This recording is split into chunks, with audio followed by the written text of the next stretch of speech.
Hi friends. ఈ video అయితే నేను యూట్యూబ్లో పెడతాను. ఫుల్ వీడియో అయితే దీంట్లో అయితే కొంచెం అరిగే పెడుతున్నాను ఇన్స్టాగ్రామ్లో. సో బేసిక్గా ఈ వీడియో ఏంటంటే యూకే వద్దాం అనుకుంటున్న వాళ్ళకి, ఇప్పుడు నెక్స్ట్ జాన్ ఇంటెక్ వాళ్ళకి, లేకపోతే ఇప్పుడు వస్తున్న సెప్టెంబర్ ఇంటెక్ వాళ్ళకి చెప్తున్నాను. నన్ను ఎలాంటి క్వశ్చన్స్ అడుగుతారంటే, ఫస్ట్ బాగా లో బడ్జెట్లో ఉన్న యూనివర్సిటీస్ అన్నారు. ఓకే, అది ఓకే. లో బడ్జెట్ యూనివర్సిటీస్ ఓకే, అది చేయొచ్చు, ఏం కాదు. 15 లక్షలు 12 లక్షల యూనివర్సిటీస్ కూడా ఉంటాయి. ఓకే, అది కొంచెం బేర్ మినిమం. ఓకే, ఎవరైనా అడుగుతారు కాబట్టి ఓకే, దాన్ని యాక్సెప్ట్ చేద్దాం. ఇంకోటి నో ఎగ్జామ్స్ అన్నారు. ఓకే, ఎగ్జామ్స్ అంటే భయమేమో, కొంచెం యావరేజ్ స్టూడెంట్ ఏమో అనుకోవచ్చు. సరే, అది పక్కన పెడదాం. Exams, no exams okay. తర్వాత అటెండెన్స్ అటెండెన్స్ ఎలా మ్యానిపులేట్ చేస్తారు? ఇప్పుడున్న సిచ్యువేషన్కి యూకేలో చాలా స్ట్రిక్ట్గా చేస్తున్నారు ఈ ఇది మన అటెండెన్స్. కానీ ఇప్పుడు నేను మా ఫ్రెండ్ యూనివర్సిటీ ఆఫ్ లా ఇక్కడ మాంచెస్టర్లో చేస్తుంది అమ్మాయి. తనకి ఎట్లా అంటే ఇన్ క్లాసు సార్ వచ్చి పేపర్ ఇచ్చి నీ పేరు ఒకటి అండ్ మీ రోల్ నెంబర్ ఇచ్చి అడుగుతారంట. ఎంతమంది వచ్చారని కౌంట్ చేసుకుంటారంట. అంటే తర్వాత పేరు, రోల్ నెంబర్ చూసుకొని ఎంతమంది వచ్చారో మొత్తం చూసుకొని, ఒక 20 మెంబర్స్ వచ్చారంట క్లాస్లో, ఒక 20 మెంబర్స్ ఉన్నారా లేదని చూస్తారంట. నువ్వు సర్లే వాడిని చూసుకోలే అని ఎక్స్ట్రా ఇంకోటి రాసినా కానీ ఎవరు రాశారని చూస్తారంట. ఎందుకు ఇవన్నీ చాలా రిస్క్లు అవుతుంది. సో అటెండెన్స్ దగ్గర మ్యానిపులేట్ చేయలేం మనం ఇప్పుడున్న సినారియోలో. ఎందుకంటే ఇలా ట్యాపింగ్ చేసి వెళ్ళిపోవచ్చు అనుకోవచ్చు. లేదు, ఇప్పుడు ట్యాప్ చేసి క్లాస్లో కూర్చోవాలి, లేకపోతే సాధింటున్నారు, మామూలుగా కాదు. చూసుకోండి.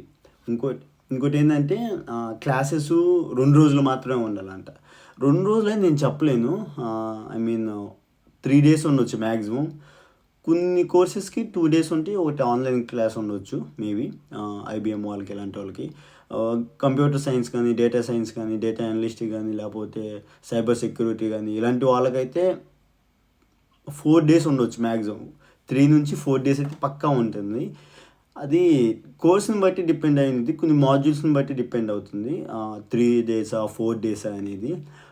మెయిన్ మనం చూసుకోవాల్సిన కోర్సు, దాని మాడ్యూల్స్. ఆ మాడ్యూల్స్ని బట్టి మన క్లాసెస్ అనేవి డెరైవ్ చేస్తారు. అంటే ఆ కోర్స్కి ఎక్కువ మంది ఉన్నారనుకో షఫిల్ చేస్తారు. మీరు అంటే ఒక 500 మెంబర్స్ దానికి ఎన్రోల్ అయ్యారంటే అందరినీ ఒకేసారి వదలరు కాబట్టి ఒక 215 ఒకసారి, 215 ఒకసారి అట్లా చేసి మనల్ని షఫిల్ చేస్తూ ఉంటారు. అప్పుడు 4 డేస్ 3 డేస్ జరుగుతూ ఉంటాయి.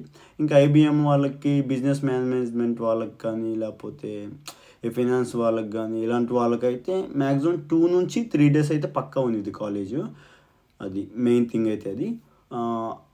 చూసుకోండి, యూకే రావాలనుకుంటున్న వాళ్ళకి ఇదివరకు లాగా ఇప్పుడు 2023, 22 ఆ రోజుల్లో నేనున్నప్పుడే చాలా చేంజెస్ అయిపోయినాయి. 2023లో 2022లో చాలా చేంజెస్ చేసేసారు. ఇప్పుడు ఇంకా చేంజ్ అయిపోయింది. సో మెయిన్ థింగ్ మీకు ఫ్లెక్సిబిలిటీ ఉంటాయి జాబ్స్. ఎందుకంటే మీ యూనివర్సిటీని బట్టే వాళ్ళు మీకు షిఫ్ట్లు వేస్తారు. అది మీ రోటా అంటారు, ఇక్కడ షిఫ్ట్ చేస్తారు. సో దానికైతే మీ ప్రాబ్లం ఏం కాదు. మెయిన్ థింగ్ ఏంటంటే మీరు అటెండెన్స్ లేకపోతే మీకు మ్యాక్సిమం ఎడ్ఫోస్టర్ యూనివర్సిటీ అయితే మాకైతే 75% కంపల్సరీ ఉండాలా. సో 75% ఉంటేనే మీకు ఎగ్జామ్స్కి ఎలిజిబుల్ చేస్తారు. తర్వాత ప్రాజెక్ట్కి అయితే మాకైతే అట్లనే జరిగింది. సో మేమైతే ఎట్లా చేసి 75% అయితే తెచ్చుకున్నాము. ఇంకోటి ఏంటంటే మీరు ఒకవేళ ప్రాజెక్టు మొన్న రీసెంట్గా జరిగింది, ఇది ఎడ్ఫోస్టర్ యూనివర్సిటీలో ఏమైందంటే మనకిప్పుడు ఇదివరకు ఏంటంటే ప్రాజెక్టు చేసిన తర్వాత మనం వైవా చెప్పాలి.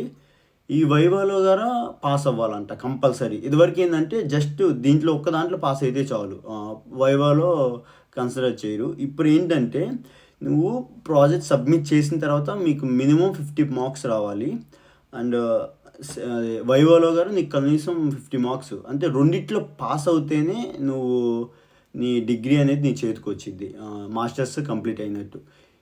లాస్ట్ ఇయర్ ఏం జరిగిందంటే ఇదే చాలా నాకు ఫస్ట్ టైము నేను ఇప్పుడు వైవా పోయింది. మాకు వైవా పోతే మళ్ళీ సెకండ్ టైము మేము చెప్పాము, సెకండ్ టైం అందరిని పాస్ చేసేసారు.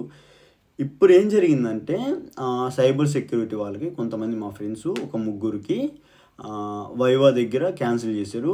రెండో అటెంప్ట్ ఇచ్చారు. రెండో అటెంప్ట్ గారు మళ్ళా పోయింది. సో ఏమడుగుతున్నానంటే, నువ్వు ప్రాజెక్ట్ సబ్మిట్ చేసిన తర్వాత నువ్వు కోడ్ ఎలా రాసావు, నువ్వు ఏ బేసిస్ మీద రాసావు, చాట్‌జీపీటీ వాడావా లేదా, లేకపోతే నువ్వు ఎట్లా అనుకోని చేసావు, అసలు ఈ కోడ్ ఎందుకు వచ్చింది, అదే ఎందుకు రాసావు, ఆ నెంబర్‌ని ఎందుకు తీసుకున్నావు, ఆ లాంగ్వేజే ఎందుకు తీసుకున్నావు, వేరే లాంగ్వేజ్ ఎందుకు తీసుకోలేదు, ఎంత డీప్‌గా అనాలిసిస్ చేస్తున్నారు. సో మీరు జాగ్రత్త వచ్చే వాళ్ళకి.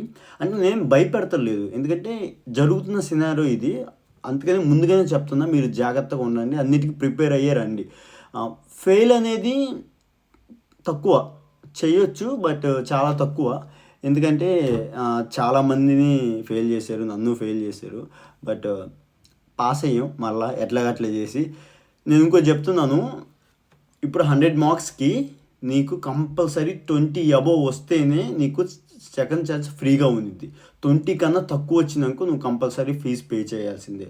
దానికి క్రెడిట్స్‌కి వచ్చి £100 ఉండిద్ది. నేను 30 క్రెడిట్స్‌ది ఫెయిల్ అయితే మేము £3000 దాకా కట్టాము. సో చూసుకొని 20 మార్క్స్ కన్నా అబోవ్ ఉండాలి. ఏదో ఒకటి రాయండి, ఏదో ఒకటి ఈజీగా దానికి రిలేటెడ్గా ఏదో ఒకటి రాసి మినిమం 20 మార్క్స్ అయితే తెచ్చుకొని, మీకు ఆ సబ్జెక్ట్ రావట్లేదు, నేను ఫెయిల్ అవుతాను కంపల్సరీ అంటే క్వశ్చన్నే మనం హిందీలో రాస్తాం కదా, 4 సార్లు రాయటమో లేకపోతే 3 సార్లు రాయటం, ఏదో తిప్పి తిప్పి రాసి ఒక 20 మార్క్స్ అయితే తెచ్చుకోండి. లేకపోతే ఫస్ట్ టైం మీకు 20 కన్నా తక్కువ వస్తే పోయినట్టే ఇంక అక్కడే. కంపల్సరీ ఫీజు కట్టాల్సింది, లేకపోతే వేరే మాడ్యూల్ కన్నా షిఫ్ట్ అవ్వాలి. ఆ మాడ్యూల్ షిఫ్ట్ అవ్వాలన్నా దానికి ఆ మాడ్యూల్కి కానీ నువ్వు పే చేయాలి.